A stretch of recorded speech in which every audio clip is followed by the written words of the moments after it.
안녕하세요. 덕경TV입니다. 오늘 읽어볼 책은 가스라이팅이라는 책입니다. 부제로는 당신을 심리적으로 지배하고 조종하는 사람에게서 벗어나는 방법. 지은이는 스테파니 몰턴 사키스입니다. 간단히 지은이 소개를 하겠습니다. 임상심리 전문가이자 미국 정신건강협회 공인상담사, ADHD 자폐 스펙트럼 장애, 불안 장애, 자기애성 성격 장애를 전문으로 하는 심리치료사로 활동하며 플로리다 최고법원의 가사조정위원으로 일하고 있다. 수년간 상담실과 법원에서 타인의 심리를 지배하고 조종하며 괴롭히는 가해자, 그리고 그 피해자들을 만나왔다. 상담실의 내담자 중 상당수가 가스라이팅으로 인한 우울, 불안, 심지어 자상출동을 느끼고 있었다. 사키스 박사는 그들의 사례를 바탕으로 사이콜로지 투데이에 가스라이팅에 관한 글을 기고하기 시작했다. 그의 글 가스라이팅의 11가지 위험 신호는 수백만 조회수를 기록했으며 그는 가스라이팅에 관한 정보에 갈급했던 이들의 열렬한 지지를 받으며 가스라이팅을 지필했다. 본문으로 들어가겠습니다.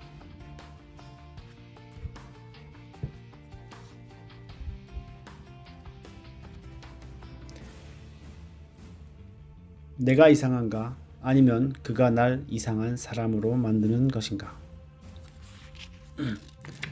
가스라이터에게는 몇 가지 특징이 있다. 그 특징을 아는 것은 매우 중요하다.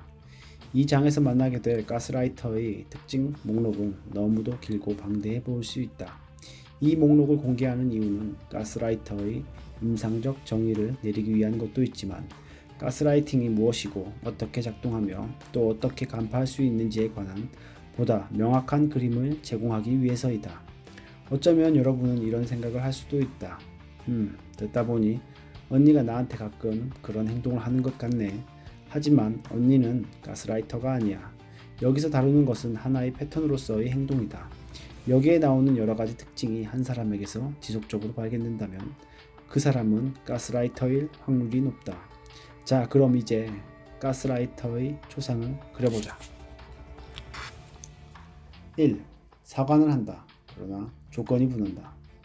이렇게 말하는데 정말 기가 막히더라고요. 바람 피워서 미안해. 하지만 네가 아는 노릇을 좀 더 잘했더라면 내가 다른 데서 애정을 갈구하진 않았겠지. 가스라이터들에게서 종종 발견되는 첫 번째 특징은 그들이 조건부 사과의 대가라는 점이다. 만약 어떤 사람이 당신에게 그런 기분이 들었다니 유감이네요 라고 말한다면 그건 사과가 아니다. 그 사람은 자신의 행동을 책임지지 않고 당신의 감정을 인정해 줌으로써 이해받는다는 기분이 들도록 당신을 조종하는 것이다. 가스라이터는 당신에게서 얻을 게 있을 때에만 사과한다. 설령 그가 사과를 하더라도 잘 들어보면 사과가 아니다. 당신이 사과를 요구했거나 혹은 판사나 조정위원에게 그렇게 하라는 명령을 들어서 어쩔 수 없이 하는 것 뿐이다. 2. 삼각관계와 이간질을 즐긴다. 가스라이팅을 하는 상사가 내가 해고될 거라고 제 동료한테 말했더라고요. 참, 나 그런 이야기를 들었으면 나한테 직접 얘기했어야죠. 가스라이터는 사람들을 조종하는 다양한 기술을 보유하고 있지만 그 중에서도 그들이 가장 선호하는 것은 삼각관계와 이간질이다. 당신과 다른 사람 사이가 틀어지는 것은 지배하고 통제하려는 가스라이터의 욕구에 부합된다. 가스라이터가 삼각관계를 만들고 이간질을 하는 것은 다음과 같은 이유 때문이다. 사람들이 서로 싸우게 만들기 위해, 자기 편을 만들기 위해, 직접 대면을 피하기 위해, 자신의 행동에 대한 책임을 회피하기 위해, 당신의 평판을 망치기 위해, 거짓말을 퍼뜨리기 위해, 혼란을 조장하기 위해. 남편 말이 시어머니가 내 양육 방식이 마음에 안 든다고 말했다는 거예요. 그래서 남편에게 그건 시어머니가 나한테 직접 하실 얘기라고 하고는 더 이상 남편과 그 얘기를 하지 않았어요. 시어머니는 그런 식으로 날 조정하려 해요. 삼각관계는 제3자를 중개자로 사이에 두고 의사소통하는 것을 뜻하는 심리학 용어다. 상대방과 직접적으로 얘기하는 대신 가스라이터는 친구, 동료, 형제, 부모 등을 통해 자신의 메시지를 전달한다. 삼각관계 행위로는 셀리가 제발 나한테 전화 좀 그만했으면 좋겠어. 와 같이 듣는 사람이 메시지를 전달해 주기를 바라는 암시적 대화에서부터 제발 나한테 전화 좀 그만하라고 셀리한테 전해줘 라고 노골적으로 말하는 것에 이르기까지 다양하다. 두 가지 다 조종을 위한 간접 대화다. 전 남편 말이 내가 없었으면 좋겠다고 아들이 말했다는 거예요. 그러면서 절대 나한테 말하지 않겠다고 아들하고 약속했대요. 그래서 내가 아들한테 전화해서 무슨 걱정거리라도 있는지 아니면 하고 싶은 얘기가 있는지 물었어요. 아들은 아무 일도 없다고 잘 지낸다고 했어요. 우리는 이런저런 이야기를 나누었어요. 내가 전 남편 말만 전해 듣고 아들과 이야기를 나누지 않았으면 어쩔 뻔했는지 정말 아찔해요. 완전히 꼬였겠죠. 가스라이터는 싸움 붙이기를 좋아한다. 이런 행동을 이간질이라고 한다. 이간질은 그들에게 권력과 통제감을 부여한다. 이간질의 한 가지 사례로는 가스라이터가 당신에게 와 다른 친구가 당신 험담을 했다고 거짓말을 하는 것이다. 가스라이터는 선동하고 부추긴다. 사람들을 선동해서 서로 싸우게 만들고 그 폭발에서 힘을 얻는다. 그러고는 그들 자신이 일으킨 싸움을 옆에서 느긋하게 구경한다. 이 단순한 원칙을 지키기 바란다. 직접 들은 얘기가 아니면 당신이 들은 얘기는 사실이 아니라고 가정하라. 가스라이터는 이간질과 삼각관계를 통해 당신을 친구와 떼어놓고 자기 쪽으로 끌어당긴다. 3. 대놓고 아부한다. 가스라이터들은 사람의 마음을 녹이는 데에도 능하다. 그들은 원하는 것을 얻기 위해서라면 마음에 없는 말로 아부할 수 있는 사람들이다. 그러나 욕구가 충족되는 순간 그들은 친절의 가면을 벗는다. 당신의 직감을 믿어라. 억지스럽거나 가식적으로 느껴지는 친절은 경계하라. 4. 특별 대우를 요구한다. 가스라이터는 통상적인 사회규범, 이를테면 예의, 존경, 인내심 같은 것들이 자기 자신에게는 적용되지 않는다고 믿는다. 그들은 그 규범 안에서 군림한다. 예를 들면 가스라이터 남편은 자신이 퇴근했을 때 아내가 반드시 정확한 시간에 집으로 돌아와 저녁 식사를 준비해 놓아야 한다고 생각한다. 아내가 이러한 의무에 소홀했을 때 가스라이터는 이성을 잃고 분노하고 보복한다. 5. 약자에게 강하다. 남자친구가 제 남동생을 놀리곤 했는데 그 방식이 전혀 장난 같지가 않았어요. 마치 내가 네 약점을 간파해서 들춰내고 말겠어 하는 식이었어요. 여자친구와 저녁 식사를 하고 있었어요. 주문한 음식이 잘못 나왔는데 웨이터에게 소리를 지르더라고요. 약자를 대하는 방식을 보면 그 사람에 관해 많은 것을 알 수 있다. 예를 들면 레스토랑 웨이터를 어떻게 대하는지 보라. 그들에게 함부로 말하는가? 아니면 공손하게 주문하는가? 요구한 음식이 아닌 다른 음식이 나왔을 때 어떻게 대처하는가? 단호하지만 공손하게 다시 가져다 달라고 요구하는가? 아니면 난리를 피우면서 웨이터에게 소리를 지르는가? 웨이터를 함부로 대하는 것 역시 가스라이팅의 신호일 수도 있다. 아이와 동물들을 대하는 방식으로도 가스라이팅의 신호를 간파할 수 있다. 아이와 동물에 무관심한 것과 그들을 경멸하는 것은 다르다. 가스라이터들은 약자로 인식되는 사람이나 동물을 놀리거나 괴롭히는 경향이 있다. 도로에서도 가스라이터의 징후를 발견할 수가 있다. 가스라이터는 누군가가 자기 앞에 끼어들거나 깜빡이를 켜지 않으면 그것을 개인에 대한 모독으로 여긴다. 그는 자신에게 가해진 부당한 처사를 즉시 설욕하고 시정하려 한다. 그로 인해 다른 운전자나 동승자를 위험에 빠뜨리기도 한다. 6. 약점을 집중 공략한다. 말다툼을 하던 중에 내가 울었더니 이때다 하고 날 더 몰아세우더라고요. 마치 신선한 피를 본 짐승처럼 내 약점을 공격했어요. 아마도 당신은 안전하다고 생각하고 가스라이터와 사귀기 시작했을 것이다. 그래서 당신은 건강한 인간관계에서라면 당연한 일을 했을 것이다. 바로 속마음과 감정을 그에게 털어놓은 것이다.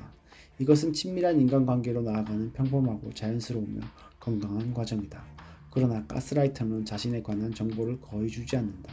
당신이 그에게 털어놓은 정보는 말다툼할 때 당신을 공격하는 무기가 된다.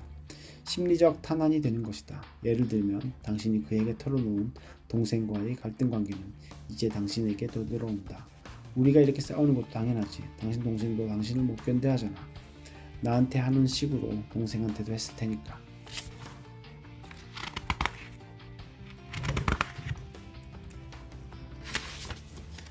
7. 남과 비교한다. 가스라이터는 사이를 갈라놓아서 통제권을 확보하기 위해 두 사람을 서로 비교하기도 한다. 가스라이터 부부는 종종 자녀를 서로 비교한다. 비현실적이고 노골적인 방식으로 가스라이터 부모에겐 대체로 사랑받는 아이와 희생양이 있다. 사랑받는 아이는 뭘 해도 칭찬받고 희생양은 뭐 하나 제대로 하는 게 없다. 비교로 인해 형제 사이가 틀어지고 성인이 된 이후에도 경쟁 심리가 지속되는 경우가 흔하다. 상사가 이렇게 말할 수도 있다. 어째서 제인처럼 성과를 내지 못하는 거죠?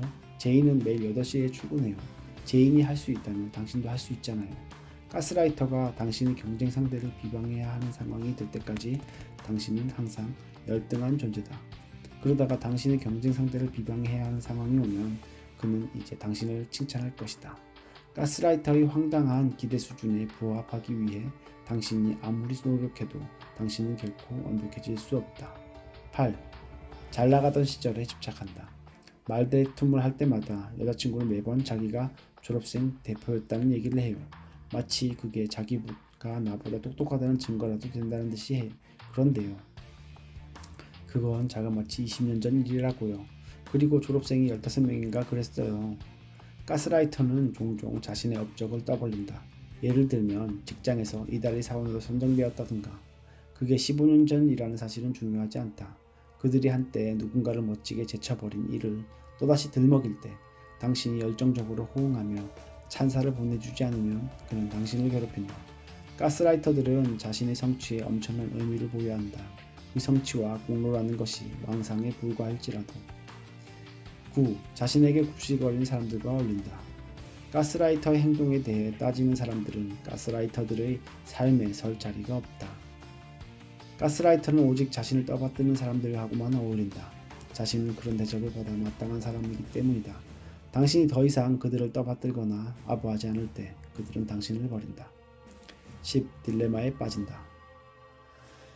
여기서 말하는 딜레마라는 것은 두 가지 나쁜 선택 중 한 가지를 선택할 수밖에 없는 상황, 혹은 서로 상충되는 메시지를 받는 상황을 말한다. 예를 들면 가스라이터인 남편은 아내에게 체중을 줄이라고 말하면서 저녁 식사에 다양한 디저트를 준비한다. 당신은 어떻게 해도 이길 수 없다. 가스라이터는 상대방을 심리적 딜레마에 빠뜨리는 것을 즐긴다. 당신의 불확실성이 가스라이터에게는 당신에 대한 통제의 신호이기 때문이다. 11. 감히 가스라이터의 체면을 구기다니 그는 당신을 가만두지 않을 것이다. 가스라이터는 남에게 보여주는 자신의 모습에 집착한다. 외모를 가꾸는데 많은 돈을 투자하고 거울에 비친 자신의 모습을 바라보면 많은 시간을 보낸다.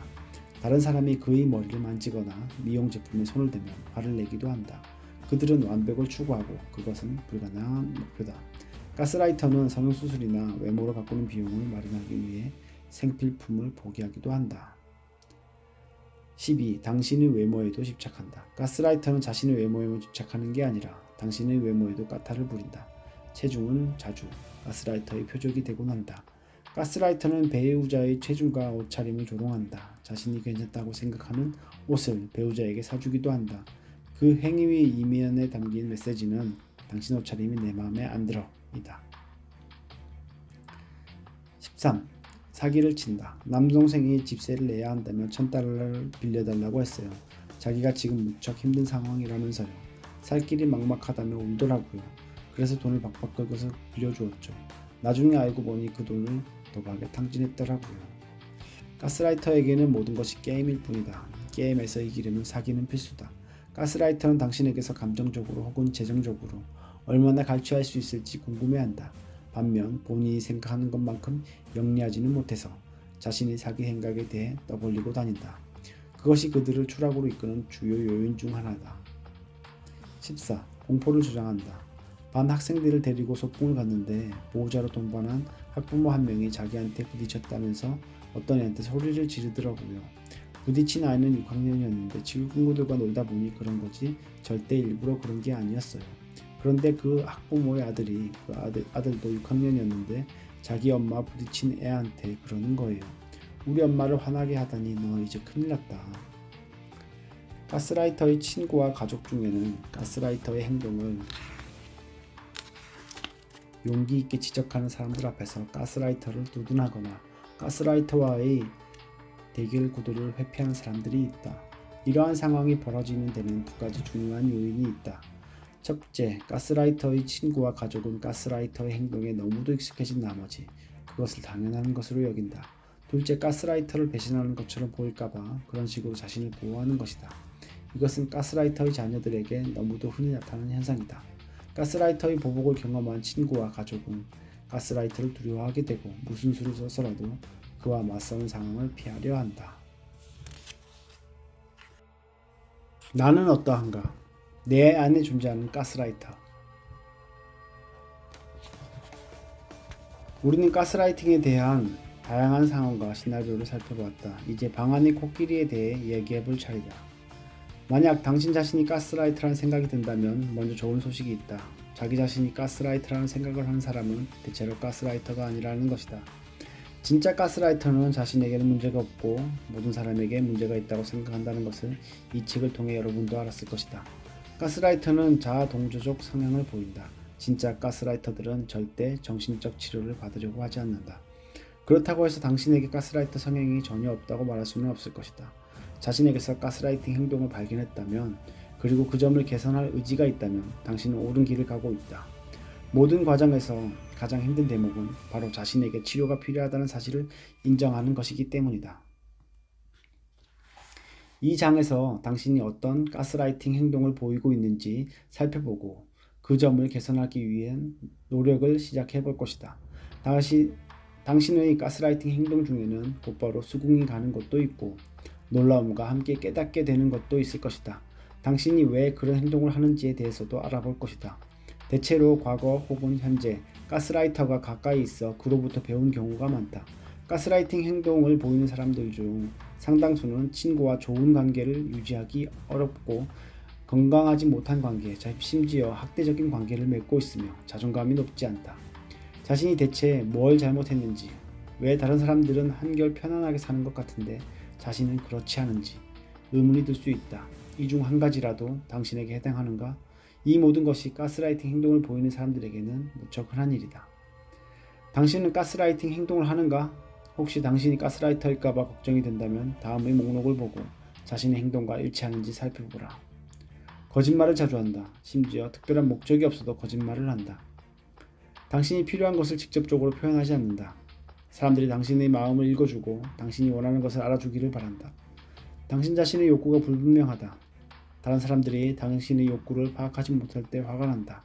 직접 부탁하기보다는 당신이 원하는 것을 어떻게든 그들이 하게 만든다. 당신이 원하는 것을 말하지 않았으면서 나중에 사람들에게 보복한다. 이런 것을 수동적 공격성이라고 한다. 다른 사람들이 어떤 일에 대해 시간을 너무 오래 끌 때 짜증이 난다. 친구나 가족이 당신 말투가 냉소적이거나 거칠다고 지적한다. 다혈질이다. 화가 나면 블랙아웃이 되거나 당신이 한 일을 기억하지 못한다. 기본적으로 사람들은 이기적이고 자신의 욕구를 충족시키기 위해 산다고 생각한다. 어떤가? 이제 좀 더 깊이 들어가 볼 준비가 되었는가? 벼룩이 옮은 경우 8장에서 가스라이터 부모에 관해 다룰 때 우리는 벼룩이라는 용어에 대해 이야기했다. 개들 틈에 누워있으면 벼룩이 옮긴다는 속담의 그 벼룩을 말하는 것이다. 사람들은 종종 부모로부터 가스라이팅을 배운다.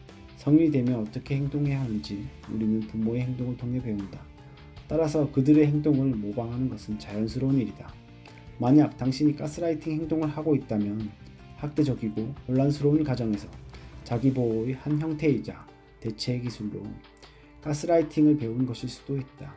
가스라이팅 행동을 하는 사람과 극단적인 가스라이터의 차이가 있다면 극단적인 가스라이터에게는 타인을 조종하는 것이 세상을 살아가는 유일한 방식이라는 점이다. 진짜 가스라이터는 삶의 모든 영역에서 가스라이팅을 한다. 가정에서, 직장에서, 인간관계에서, 그리고 지역사회에서. 하지만 당신은 다르다. 아마도 당신은 스트레스를 받는 상황에서 주로 진짜 가스라이터인 당신의 부모를 상대할 때 그런 행동을 보일 것이다. 그렇다면 걱정하지 마라. 이 장에서 당신의 행동을 큰 맥락에서 이해하고 스트레스 상황에서 보다 건강하고 방식으로 관계를 맺고 대처할 수 있는 방법을 알아볼 것이다. 자기를 보호하기 위해 가스라이팅 행동이 자기 보호의 한 형태일 수 있다고 말하는 것은 당신이 스스로를 보호하기 위해 가스라이팅 했을 것이라는 뜻이다. 당신은 주어진 상황에 대처하고 생존하기 위해 필요한 일은 한 것이다. 가스라이팅 부모와 살았다면 당신은 부모의 분노의 표적이 되지 않는 대처 기술을 터득했을 것이다. 부모가 툭하면 화를 내는 사람이라면 사소한 일에도 거짓말을 해야만 했을 것이다. 아마도 당신은 그러한 자기보호의 기술을 성인이 되어서도 사용하고 있을 것이다. 그렇다면 건강한 인간관계란 무엇인가? 성장 과정에서 건강하지 못한 관계들을 목격하거나 경험했다면 건강한 인간관계가 어떠한 것인지 잘 모를 수도 있다. 건강한 인간관계를 구성하는 요소들은 다음과 같다. 당신과 당신이 사랑하는 사람이 필요한 것과 원하는 것을 자유로이 얘기한다.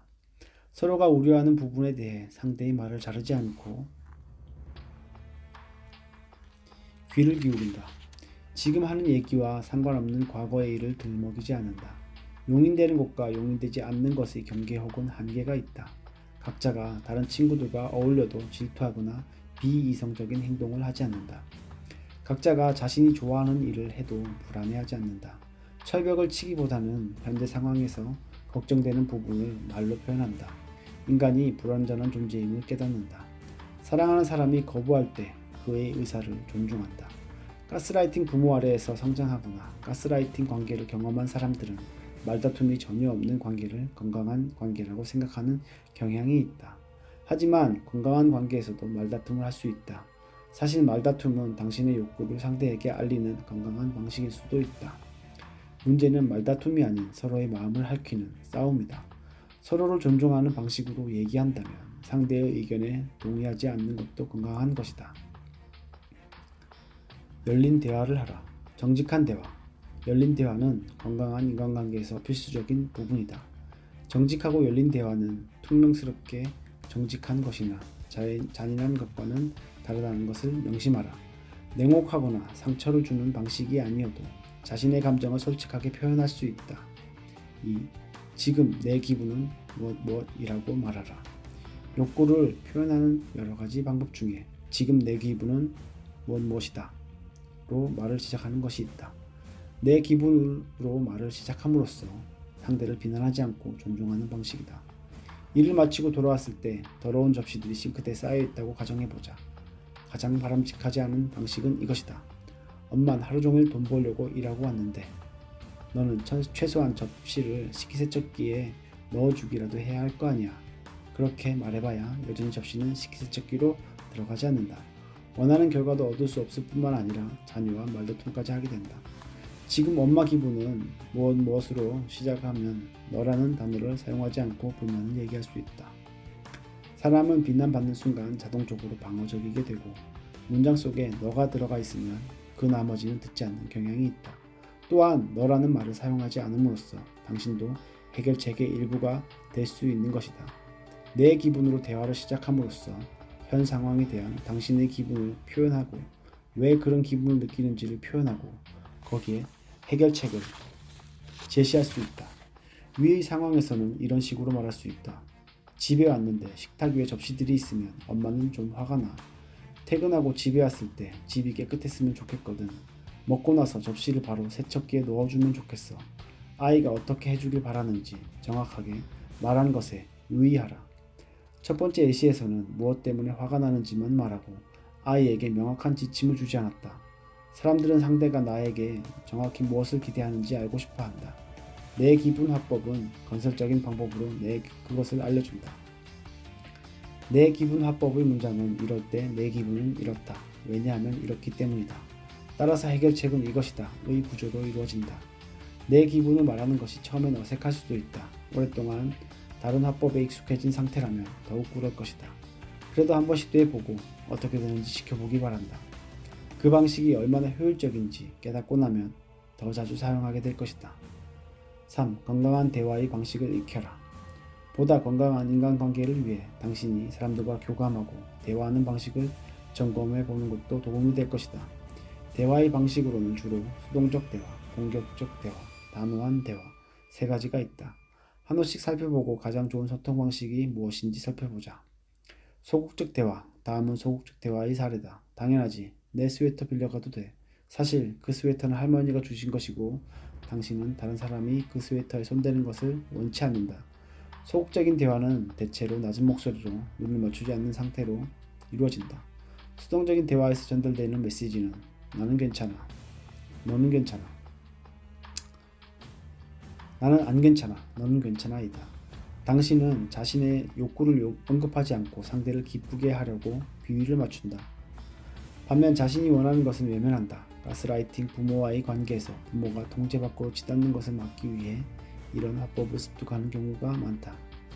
공격적 대화. 반면 공격적인 대화는 나는 괜찮아, 너는 안 괜찮아 의 상황이다. 이 대화에서는 상대를 배려하지 않고 자신의 욕구만 표현한다. 다음은 공격적 대화의 사례다. 절대 안 돼. 내 스웨터 못 빌려줘. 어차피 너한테는 안 어울려. 당신의 목소리는 평상시보다 더 크다. 독한 말을 하면서 얼굴에는 미소를 띌 수도 있다. 그런 기술이라면 가스라이터가 전문가다. 수동적으로 공격적인 대화.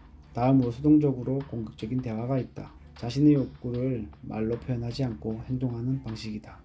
물론 스웨터 빌려가도 돼 라고 말해놓고 그 사람에게 우편물을 전달하는 것을 일부러 잃어버리거나 험담을 하고 다닌다. 자신의 권리를 부정하고 다른 사람을 짓밟는 행동이다. 단호한 대화. 나는 괜찮아, 너도 괜찮아 의 대화는 상대의 욕구를 존중하면서 자신의 욕구도 표현한다. 미안, 나 그 스웨터 빌려줄 수 없어. 이 대화에서는 상대를 존중하는 방식으로 자신의 욕구를 표현하고 있다. 당신은 상대방을 비난하거나 화난 목소리로 말하지 않는다. 단호한 대화야말로 자신의 욕구를 표현하는 가장 건강한 대화의 방식이다.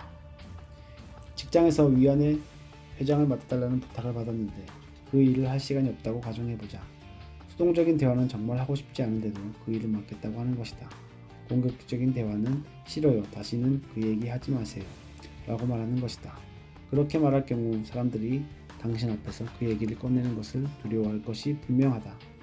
수동적으로 공격적인 대화는 위원회 회장을 맡겠다고 말하고 그 일에 시간을 너무 많이 뺏기는 게 싫어서 회의에 30분 늦게 나타나고 위원회 관련 이메일에 답하지 않는 것이다. 단호한 대답은 그 일은 맡을 수가 없습니다. 라고 말하는 것이다.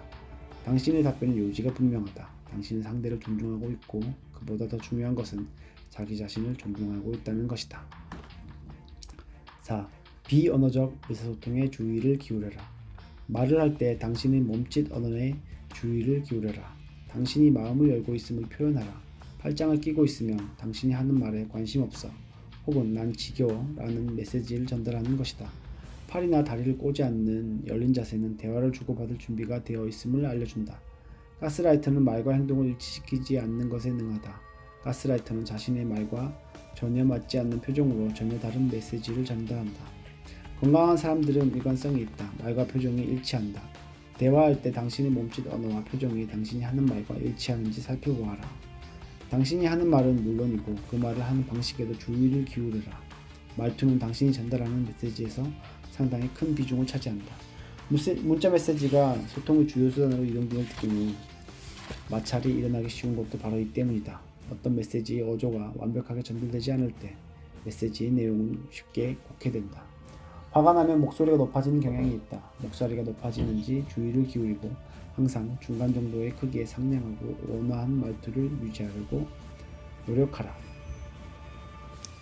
5. 동등한 자세로 대화하라. 가스라이팅 행동을 하는 사람들은 때때로 특별한 의식 없이 상대에게 아랫사람 대하듯 말하곤 한다. 당신이 가스라이터에게 양육되었다면 가스라이터가 당신에게 그런 식으로 말했을 수도 있다. 건강한 인간관계의 목표는 동등한 관계에서 소통하는 것이다.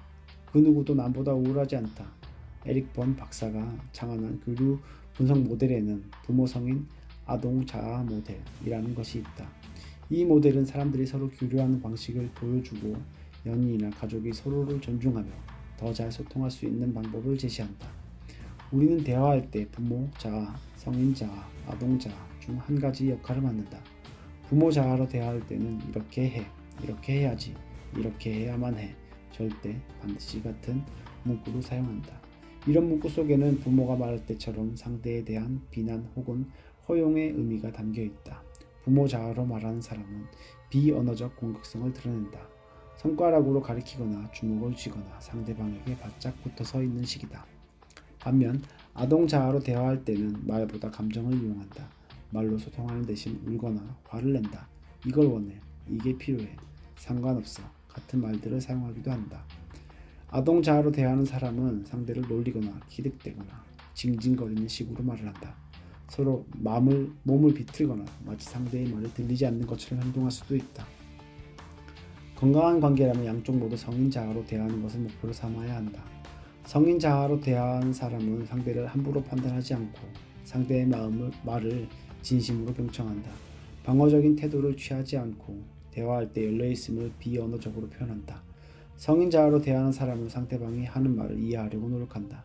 자신의 의견을 강요하지 않고 상대의 관점에 대해 질문하고 그 다음에 자신의 생각과 제안을 내놓는다.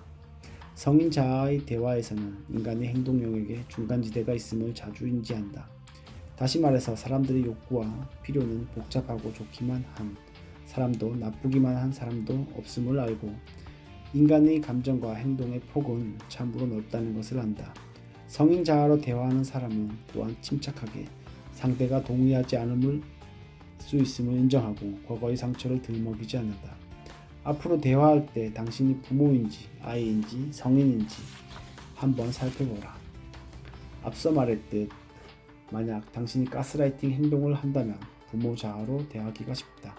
가스라이터로 상대하다 보면 아동 역할을 하게 되는 경우가 많다. 당신이 사용하는 단어들과 몸짓 언어들을 잘 살펴보라.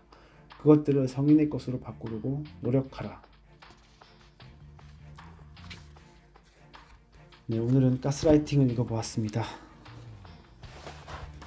당신을 심리적으로 지배하고 조종하는 사람에게서 벗어나는 방법을 배울 수 있는 시간이었으면 좋겠습니다. 함께 해주셔서 대단히 감사합니다.